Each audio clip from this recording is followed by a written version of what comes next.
मूर्ख लड़की और जुगनू। एक बार की बात है, एक शहर में रहने वाली एक लड़की जिसका नाम शिल्पी था। शिल्पी अपनी कॉलेज की छुट्टियों में अपने नानी के घर जाती है।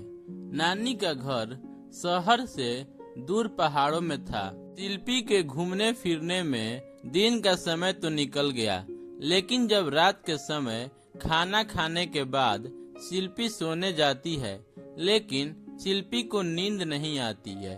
पानी की तलब लगी थी। वह रात भर बेचैन रहती थी, मानो जैसे कि उसे कुछ चुभ रहा है।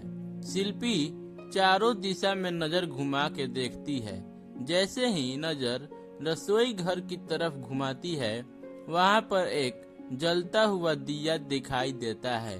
वह जलता हुआ दिया पूरे हवा में था, पूरे रसोई घर में घूम रहा था और कुछ देर बाद वह खिड़की से निकल गया। यह देखने के बाद शिल्पी बहुत डर गई थी। शिल्पी चादर ओढ़ के भगवान का नाम ले रही थी और इतनी ठंडी में भी शिल्पी को पसीना निकल रहा था। पानी पीने का मन नहीं होता तो तुरंत चादर ओढ़कर सो जाती, लेकिन इतना डर के मारे फिर भी वह पानी नहीं पी पाती है।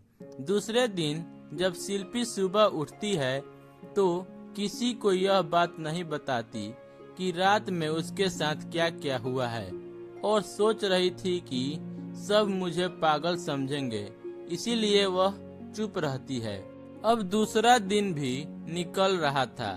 शिल्पी अपने दोस्तों के साथ घूमने जाती है। घूमते घूमते काफी समय निकल जाता है। अब रात का समय हो गया था, बहुत अंधेरा हो गया था। दोनों दोस्त रास्ते पे चल रहे थे। तब शिल्पी को जलता दिया दिखाई दिया।